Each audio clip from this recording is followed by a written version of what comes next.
tumbuh kembang self awareness, perilaku.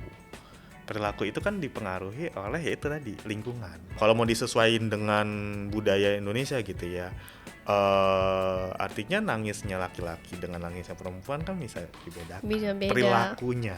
Mau beli gitu. tiket Coldplay, Gung. Iya, itu. Saya juga mau itu, cuman karena waktunya nggak ada, akhirnya ya udah kita coba ini saja gitu. Maksudnya bisa berkompromi lah dengan situasi dan kondisi.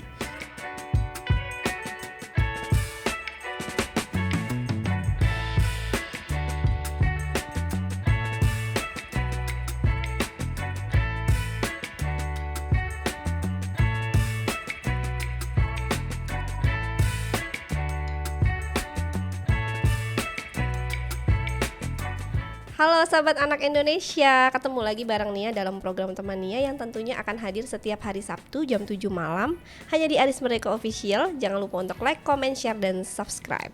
Sahabat anak Indonesia, hari ini kita kedatangan tamu narasumber, teman lama aku sebetulnya. Teman waktu zaman masih kuliah. Dia seorang psikolog klinis yang sekarang sedang berpraktek di salah satu puskesmas di Jakarta. Nah, depannya sudah ada Agung. Hai, Gung. Apa kabar? Alhamdulillah baik. Baik ya, Kabarnya Gung ya. sehat. Kabarnya gimana? Alhamdulillah sehat. Kita udah lama banget nggak ketemu nih.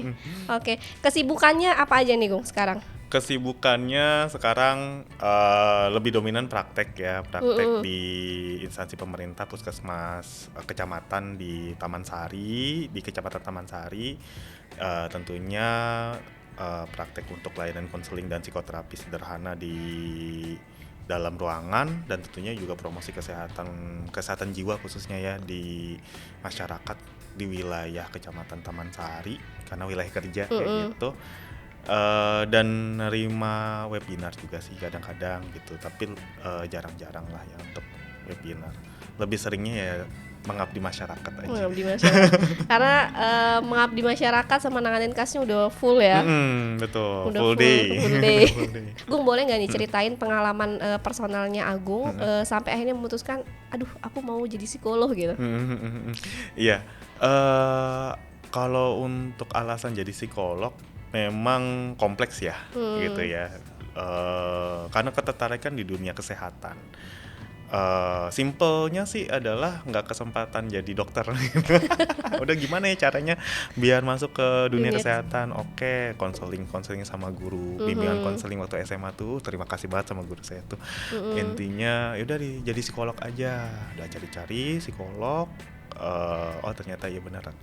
Akhirnya jadilah psikolog, tapi belum praktek tuh, masih karirnya di dunia officer corporation ya kan. Iya. Corporation ternyata udah berkarir di situ, terus banting setir lah, pindah haluan, akhirnya jadi psikolog. Gimana nyari-nyari informasi, dan alhamdulillah akhirnya diterima gitu jadi psikolog di puskesmas.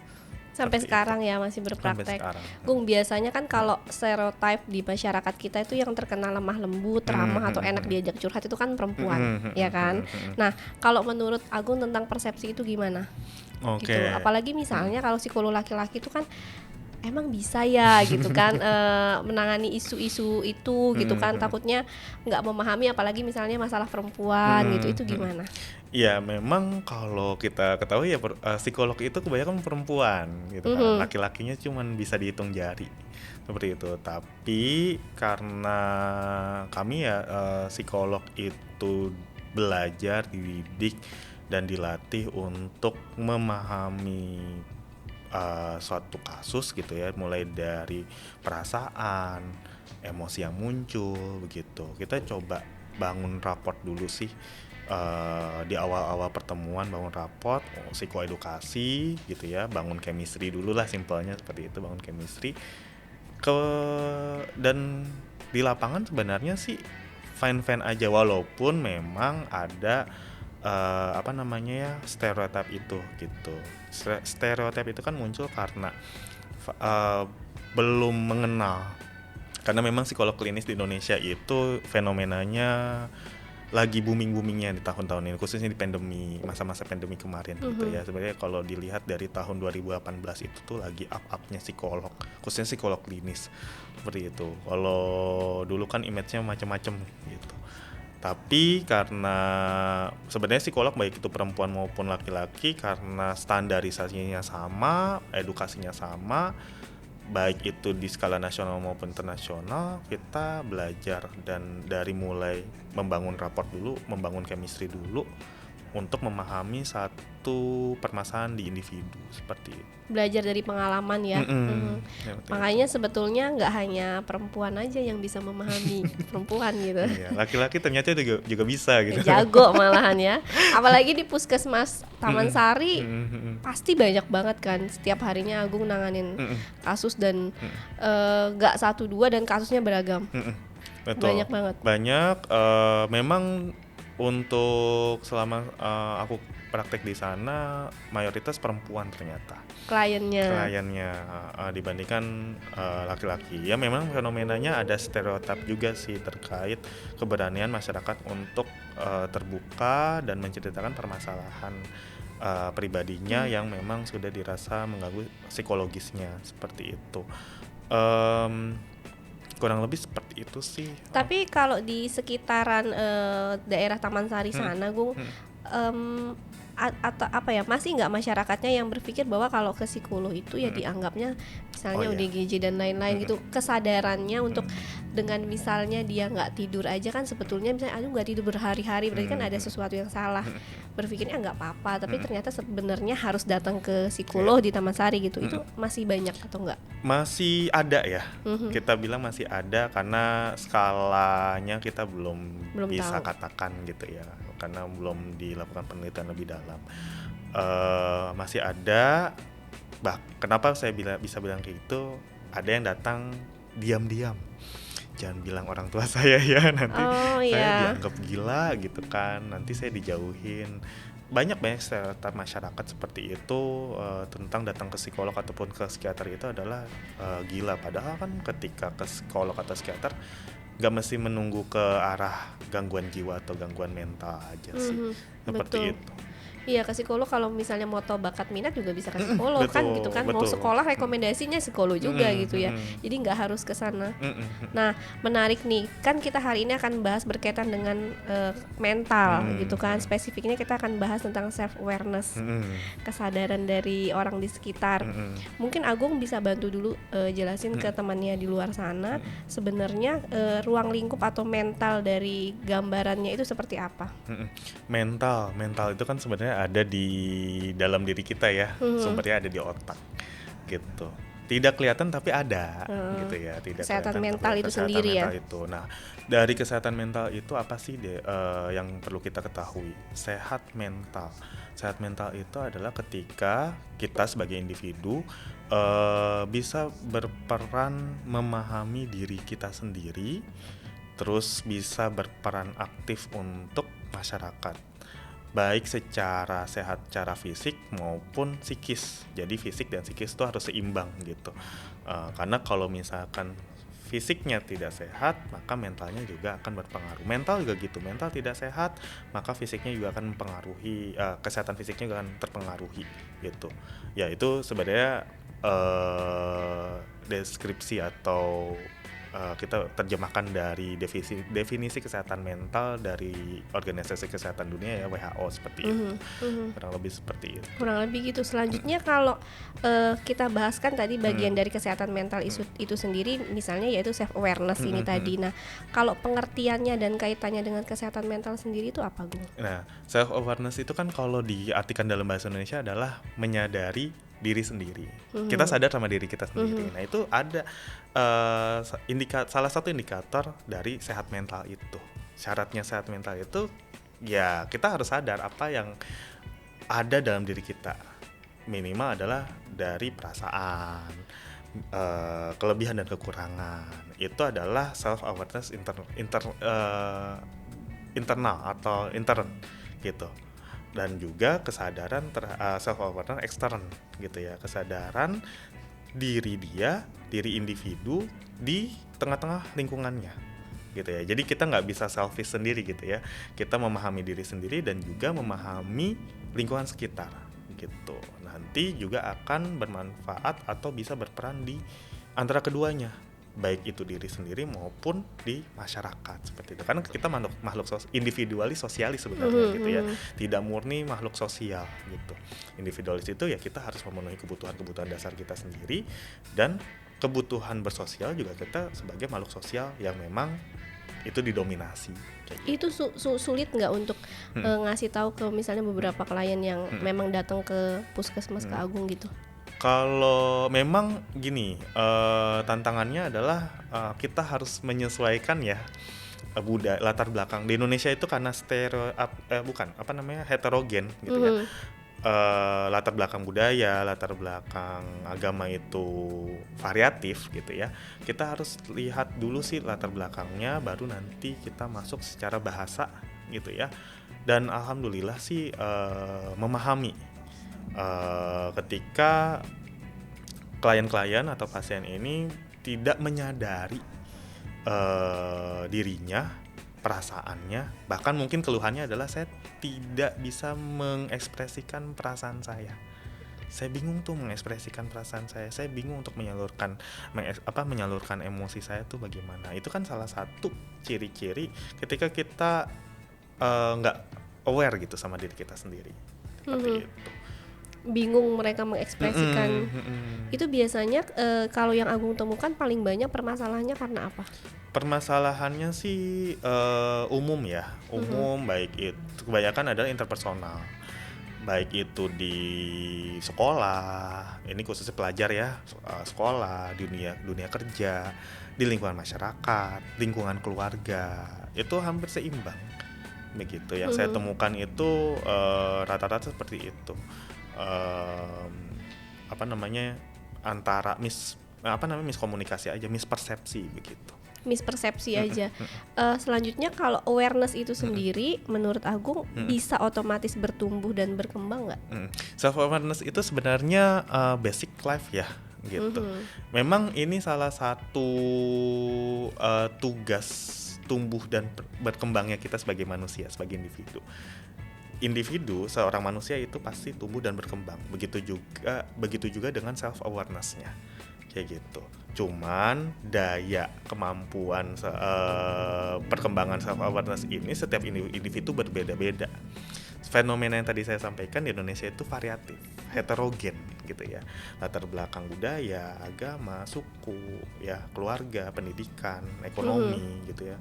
Itu tuh sangat mempengaruhi proses tumbuh dan berkembangnya self awareness ini. Seperti itu. Sebenarnya itu alamiah aja, natural aja gitu. Tapi bagaimana cara mengasahnya? Bagaimana cara mengasahnya? Itu ada nggak sih kaitannya dengan kepribadian tertentu? Nah, misalnya misalnya seseorang ini atau individu ini jadi lebih mudah aware atau jadi nggak aware gitu, nggak peduli dan lain-lain. Sebenarnya kalau dikaitkan dengan kepribadian itu tidak ada ya, karena kan secara definisi kepribadian itu macam-macam kepribadian itu. Kita nggak bisa justifikasi introvert itu begini baik atau buruk, extrovert ini baik atau buruk. Pasti ada sisi positif negatif. Semua rata gitu, introvert, extrovert, ambivert, sanguinis, phlegmatis, apapun itu jenis-jenis kepribadiannya semuanya baik. Terus bagaimana yang pengaruhi proses tumbuh kembang self awareness? Perilaku itu kan dipengaruhi oleh yaitu tadi lingkungan gitu ya, entah parentingnya, entah di lingkungannya sekitarnya bagaimana. Kita sebagai individu dari kecil kan kita melihat ya kan, merekam gitu, mencontoh role model. Ketika anak-anak itu role model gitu, melihat role modelnya apa, orang tuanya bagaimana, terus lingkungan komunitas di luar dari keluarga apa, lingkungan sekitarnya bagaimana, pendidikannya bagaimana, kayak gitu. Itu akan pengaruhi self awareness seseorang. Karena perilakunya Karena tadi. perilaku. Gitu. Tempat di lingkungan kita misalnya gitu, mungkin yang masih keliru gitu memahami tentang self awareness ini tadi.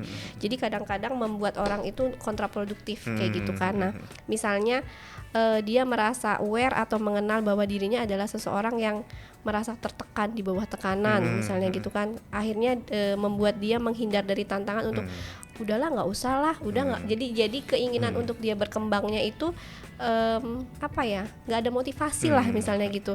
Apa sih yang perlu diperhatikan untuk ngelihat di sini yang terjadi sama si individu ini? Oke, pertama yang perlu difahami adalah menghindar ini salah satu kewajaran sebagai alat bela diri kita sebagai manusia ya, karena menghadapi sesuatu yang nggak biasa atau menghadapi kondisi unik gitu.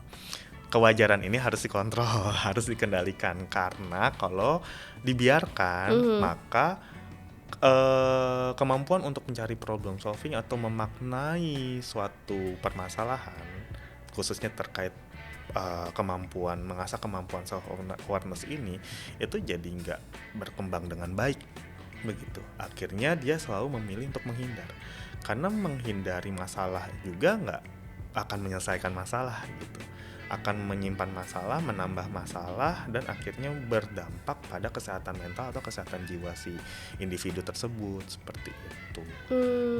Oke, jadi memang harus pinter-pinter dari si individunya tadi ya. Nah, individu tadi untuk melihat misalnya bentuk-bentuk atau tanda-tanda bahwa seseorang ini memiliki self awareness yang sehat atau enggak, itu dari mana? Mungkin temannya di luar sana bisa mencatat supaya sambil dicek self awareness-nya sampai di mana sih kita gitu.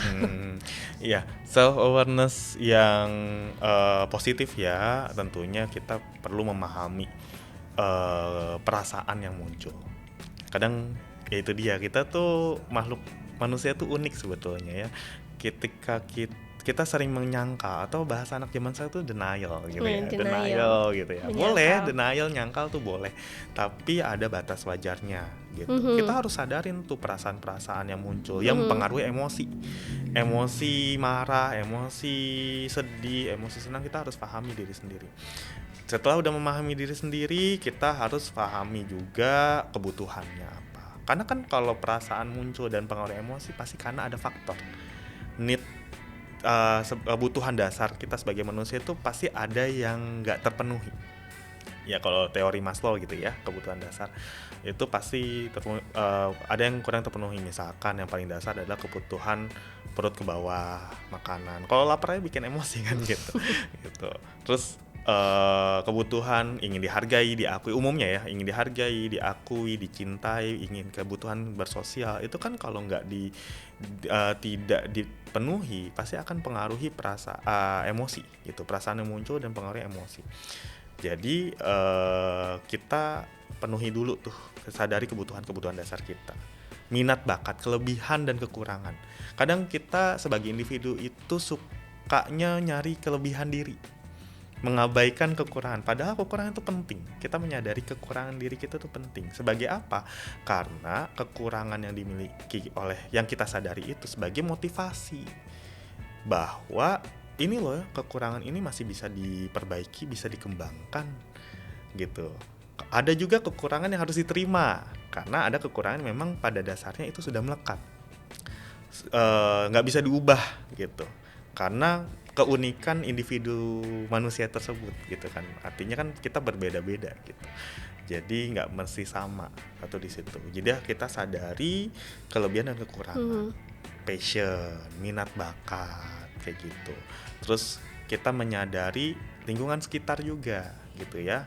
Lingkungan sekitar itu bagaimana nih memperlakukan kita, nilai-nilai budaya, nilai-nilai agama, nilai-nilai kesusilaannya bagaimana, terus bagaimana cara kita beradaptasinya ketika kita menghadapi perbedaan. Khusus di Indonesia nih, Indonesia kan heterogen ya, perbedaan tuh hal yang seharusnya wajar gitu. Ketika self awareness kita positif, tentunya menghadapi perbedaan itu kita bisa memahami, minimal memaklumi, memahami apa yang dihadapi individu tersebut tanpa ada respon reaktif yang negatif seperti itu. Kalau Agung melihatnya sendiri di masyarakat kita gimana tuh?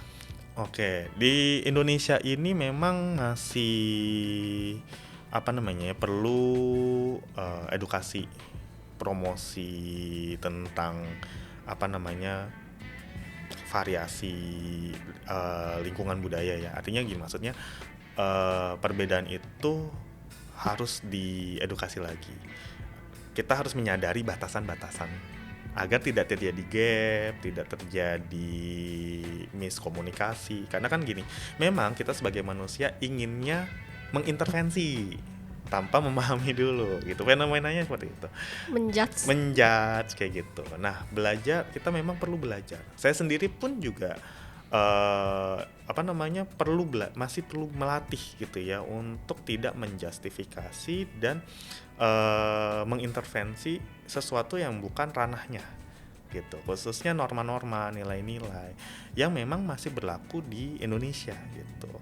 Tapi juga bukan berarti menafikan sesuatu yang di luar dari budaya Indonesia gitu ya, atau norma-norma yang berlaku di Indonesia gitu.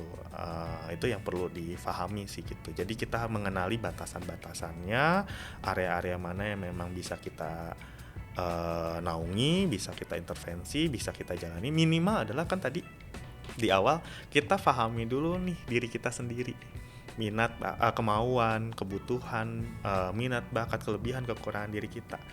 Baru nanti kita bisa memahami, berperan ke masyarakat yang heterogen gitu. Di Indonesia tuh heterogen banget gitu. Menghadapi perbedaan-perbedaan itu ketika kita sudah memenuhi kebutuhan diri kita sendiri.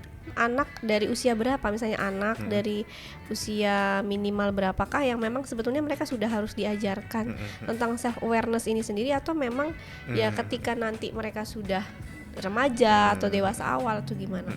Sebenarnya dari anak usia batita sebenarnya sudah bisa diajarkan, tapi tidak usah berat-berat gitu ya. Minimal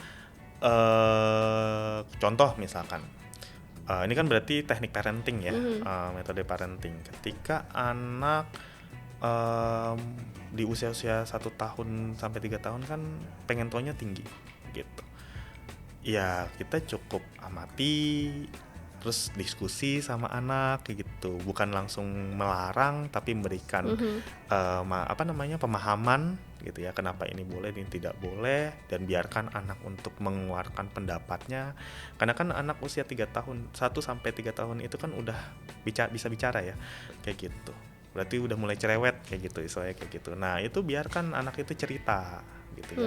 Karena kalau misalkan langsung dipotong nih gitu kan, anak itu kan merasa kayak kok pendapat saya nggak didengar kayak gitu kan, pendapat saya nggak didengar, tidak dihargai. Nah di situ kan akhirnya ada hambatan-hambatan ketika dia tidak menyadari.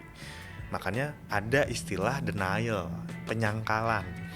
Ya, penyangkalan inilah yang jadi perilaku. Kalau saya nggak boleh marah, saya nggak boleh sedih gitu ya, saya nggak boleh nangis ntar dibilang cengeng gitu kan. Itu sudah tertanamkan dari kecil kalau tidak ada kesempatan untuk mengekspresikan emosi tersebut. Jadinya kita mayoritas individu itu menyangkal dan akhirnya jadi tidak aware terhadap diri sendiri. Gitu. Padahal sebetulnya mengeluarkan emosi ya sah-sah aja ya. Iya, itu manusiawi. Orang laki juga nangis ya nggak apa-apa. Iya, itu manusiawi. Karena nangis itu kita nggak bisa batasi ini gender. Cuman bagaimana perilakunya saja gitu kan. Artinya kalau mau disesuaikan dengan budaya Indonesia gitu ya, artinya nangisnya laki-laki dengan nangisnya perempuan kan bisa dibedakan. Bisa beda. Perilakunya aja. Bukan berarti langsung dilarang, silakan mau menangis, tapi bagaimana mengekspresikannya. Tapi memang betul sih, mengekspresikan perasaan tuh memang harus ya, daripada kita datar-datar aja. Ngerinya kayak air di dalam gelas lama-lama tumpah gitu, betul, kan luber. Betul tuh, menarik untuk dibahas. Seberapa penting sih Gung self awareness ini bagi kita, terutama di masa kini yang sepertinya memang tuntutan atau tren seolah wajib untuk diikuti. Self awareness ini penting gitu ya, khususnya di era zaman sekarang ya. Kenapa tadi salah satu indikasi kita memiliki self awareness yang positif, yaitu kita memahami diri kita. Artinya kita menyadari batasan-batasan. Kalau ada tuntutan misalkan kayak fenomena gitu, dan itu seolah-olah jadi tuntutan gitu. Kalau kita mengenal kebutuhan diri kita, kita tahu nih porsinya kita apa, individu tersebut tahu porsinya apa, misalnya fashion gitu. Apakah dia harus memaksakan fashion tertentu untuk dirinya dia gitu kan? Artinya kan tidak bisa dipaksakan karena setiap individu itu punya selera gitu ya. Kita ngomongin manusia itu secara definisi unik gitu. Teori tentang manusia itu unik gitu. Nah, ketika memang itu jadi suatu kewajiban, ketika kita sudah punya self awareness yang positif gitu ya. Pentingnya kita punya self awareness yang positif, kita tidak berlebihan. Khususnya fenomena di Indonesia adalah terkait kesehatan mental yang dipengaruhi oleh ekonomi gitu. Kan ada ya akhirnya pengen ikut gitu ya, nggak mau ketinggalan, akhirnya maksain diri untuk boros gitu kan, minjem sana sini, akhirnya pay later gitu kan, gaya hidupnya tinggi tapi pemasukannya kecil, istilahnya besar pasak daripada tiang. Itu kan kita sudah sama-sama kalau berperilaku seperti itu akan merugikan diri sendiri. Ternyata sangat mempengaruhi kesehatan mental seseorang tersebut. Apa itu? Contoh kayak pay later, pasti kan ditagih ya, stres, pusing. Akhirnya syukur-syukur bisa hanya stres gitu ya, karena stres itu kita individu itu masih bisa mengelola kehidupannya. Tapi kalau sudah ke arah depresi, nah ini yang harus segera diantisipasi begitu. Makanya penting banget self awareness. Salah satu indikatornya adalah yuk kita sadari tentang diri kita gitu, minat, bakat, kekurangan, kelebihan kita, batasan-batasannya gitu. Mungkin kalau kita ekspresikan gitu kan, saya memang nggak mampu, nanti dulu deh. Bukan berarti tidak bisa tapi belum waktunya saja. Mau beli tiket Coldplay Gung? Iya itu, saya juga mau itu, cuman karena waktunya nggak ada, akhirnya ya udah kita coba ini saja gitu. Maksudnya bisa berkompromi lah dengan situasi dan kondisi. Karena kalau terlalu bahasa orang Jawa ngoyo gitu ya. Jangan terlalu ngoyo gitu ya. Ngoyo gitu ya. Karena kalau ngoyo dalam situasi, akhirnya itu yang menyebabkan kita stres. Yang stres yang berat ya, dan mungkin akan mempengaruhi problem solvingnya kita. Itulah dampak dari kalau self awareness kita tadi nggak sehat ya.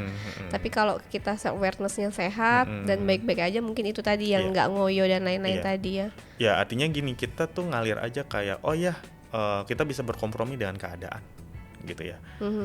Nggak ngoyo itu bukan berarti kita hilang motivasi ya. Iya juga gitu kan. betul. Artinya motivasi itu tetap ada.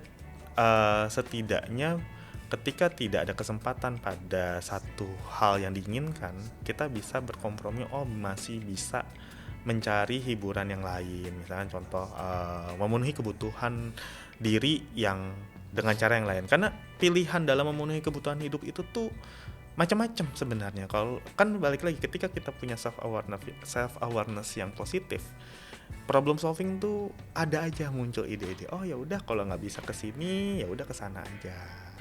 Kalau nggak bisa nongkrong, ya udah saya nonton sendiri aja, misalnya kayak gitu. Itu kan pilihan gitu. Dan nggak pusing ya.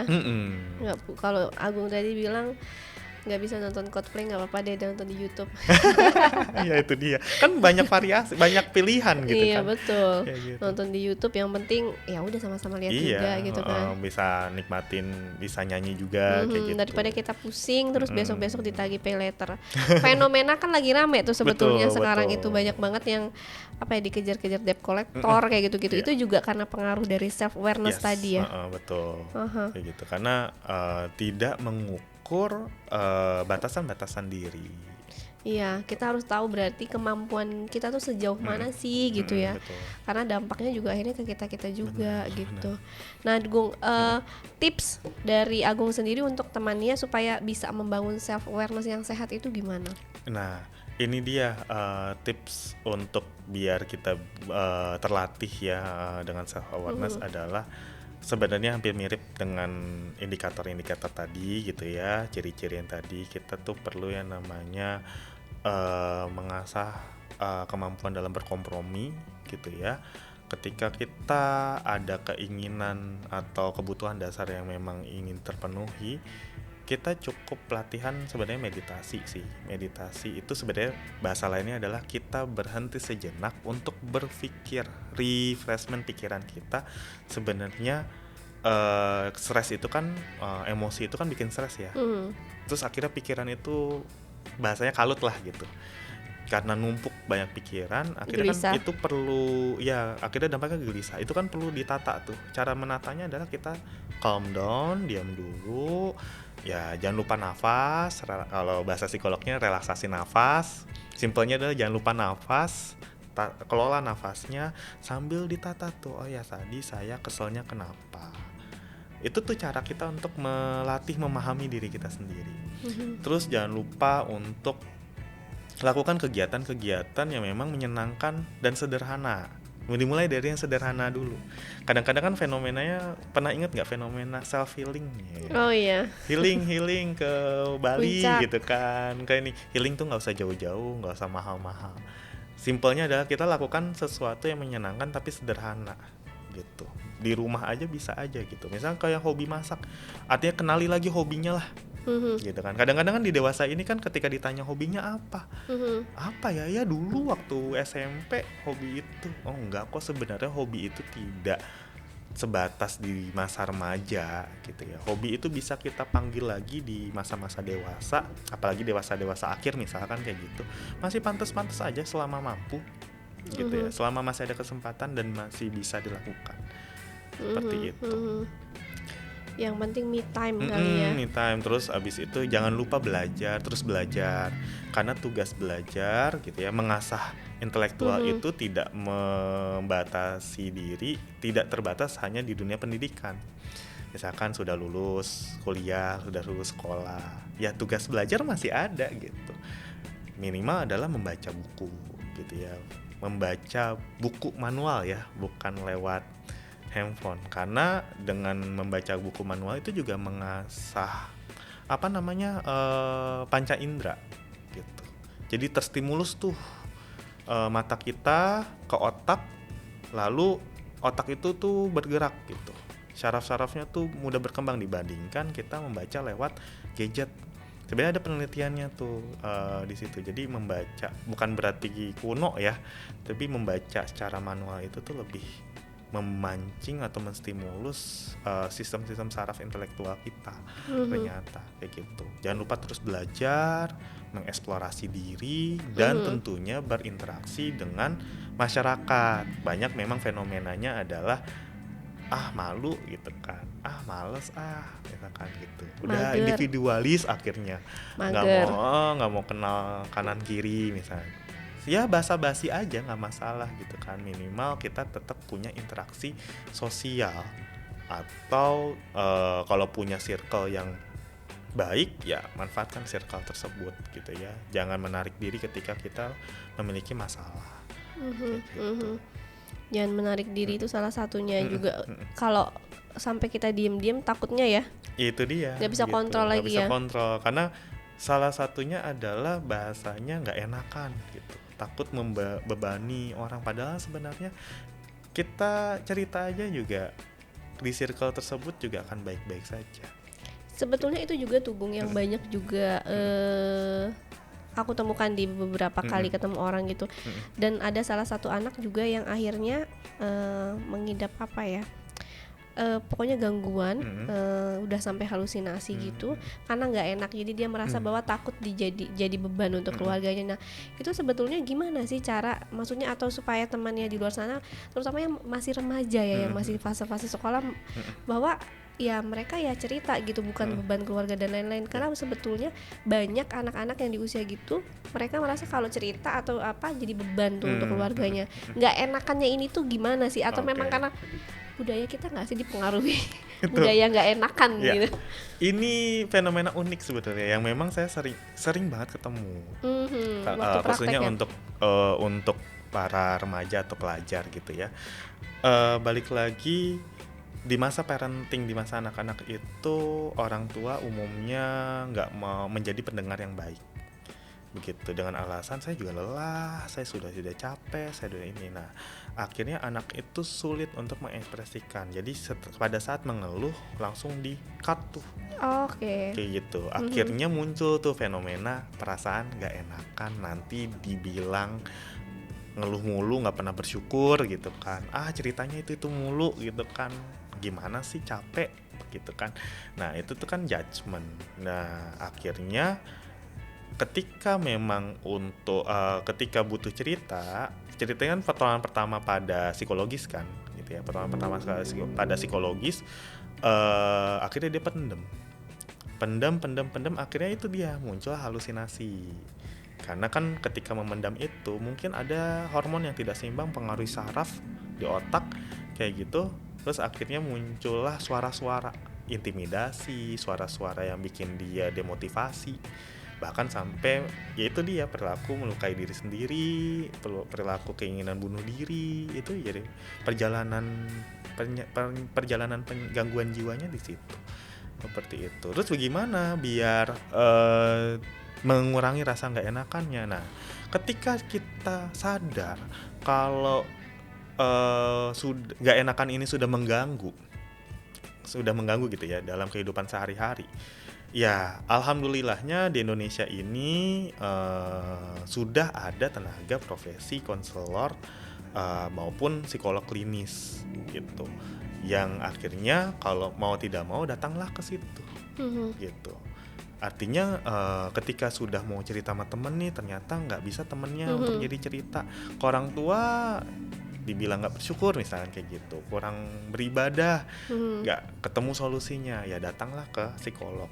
Ke psikolog itu tuh nggak mesti ngomongin gangguan-gangguan atau gejala-gejala saja, tapi memang tugas psikolog klinis itu adalah menggali asal penyebab awal si problem tersebut, awal munculnya gejala yang mengganggu itu. Kayak gitu kan, itu cara kita memahami ya, oh ternyata halusinasi yang dia dengar itu kenapa intimidasi, karena datangnya dari sini gitu. Psikoanalisanya kan seperti itu. Iya. Iya, betul banget. Nah, tapi juga kebanyakan mungkin yang sekarang melakukan self diagnose. Ya kan, misalnya ada salah satu artis yang misalnya bipolar. Kok mirip ya sama aku ya, ABCD misalnya gitu kan. Terus nah, sebetulnya apa indikator atau rambu-rambu batasan yang bisa dilihat kalau kita tuh mengalami ini, tapi juga sebetulnya nggak bisa kita akan self diagnose sendiri. Kita harus misalnya minta bantuan profesional, misalnya kayak Agung ke psikolog gitu kan. Nah, untuk bisa mengenali dan membantu akhirnya self awareness kita sendiri itu gimana? Nah, pertama yang perlu kita pahami adalah terkait gejala-gejala. Kita ngomongin fenomenanya dulu. Fenomena di saat ini memang banyak banget ya, khususnya di TikTok tuh. Saya main TikTok soalnya. Muncul tuh ADHD gini. Tapi ketika saya baca komentarnya tuh, oh ya saya seperti itu, jangan-jangan saya ADHD nih, fenomenanya gitu. Padahal kan kalau kita ngomongin ADHD itu kan gangguan genetik ya, gangguan perilaku yang diagnosanya itu dari anak-anak, nggak tiba-tiba muncul begitu saja gitu kan. Ya memang ada ADHD di masa dewasa, tapi dengan syarat diagnosanya itu dari anak-anak dulu gitu, nggak tiba-tiba oh dari kecil normal terus tiba-tiba dewasanya di ADHD. Menurut yang saya pelajari sampai saat ini belum ada ya kasus seperti itu gitu. Contoh, nggak hanya ADHD aja, bipolar. Ketika dibaca komentarnya, di kolom komentarnya sudah banyak yang self diagnose. Ada juga yang sudah sadar sih kalau oh saya nggak mau self diagnose, saya mau konsultasi walaupun saya juga mengalami gejala-gejala seperti itu. Ada juga fenomenanya bingung gitu kan, saya ngalamin ini tapi sebenarnya itu bukannya wajar nggak sih gitu kan. Nah, yang perlu kita ketahui adalah gejala-gejala masalah kesehatan mental itu ada kadar di mana kita ngomongin kewajaran dan nggak jadi wajar ketika itu sudah berlebihan atau mengganggu kehidupan. Misalkan wajar nggak sih kita males? Wajar. Tapi kalau misalkan udah kebablasan malesnya sampai malas mandi, malas berinteraksi, malas belajar, malas bekerja, kan mempengaruhi kehidupannya dia, mengganggu gitu ya. Akhirnya itu yang menjadi kadar gejala yang memang harus dibawa atau datang ke profesional gitu. Fenomenanya ada dua, kesadarannya itu datangnya dari diri kita sendiri atau dari orang sekitar begitu. Kenapa datangnya dari orang sekitar? Karena kesadaran self awareness individu ini nggak ada gitu. Oh, saya nggak kenapa-napa padahal udah 3 bulan nggak mandi gitu kan, di kamar aja nggak makan, itu kan udah gejala-gejala seperti itu. Orang sekitar udah menyadari itu. Jadi ketika orang sekitar itu sudah bilang atau ngajakin yuk ke psikolog, nah memang itulah sebagai alarm. Kadang kan kita butuh support system ya, support system yang positif itu tuh yang mengingatkan. Nah itu kita coba jangan langsung bereaksi secara negatif kalau ke psikolog itu hal yang negatif gitu. Jadi ketika ada di lingkungan sekitarnya mengingatkan itu, ya udah datang aja ke psikolog atau kesadaran diri sendiri, datanglah ketika memang hal-hal yang sifatnya abnormalitas itu sudah mengganggu ke kehidupan sehari-hari. Gitu. Iya, jadi kalau memang sudah terganggu secara aktivitas, susah tidur udah berhari-hari, jangan takut untuk datang ke profesional. Ke puskesmas terdekat juga sudah banyak psikolog-psikolog yang berpraktek ya, jadi nggak perlu takut ya Gung ya sebetulnya. Oke Gung, menarik dan sangat bermanfaat sekali. Semoga tambah ilmu buat temannya di luar sana. Terima kasih ya Gung, pokoknya sehat-sehat, nanti kapan-kapan kita ngobrol lagi. Nah itu tadi sahabat anak, jangan lupa saksikan hanya di Aris Merdeka Official. Jangan lupa untuk like, comment, share, dan subscribe. Saya Nia undur diri, sampai jumpa, dadah.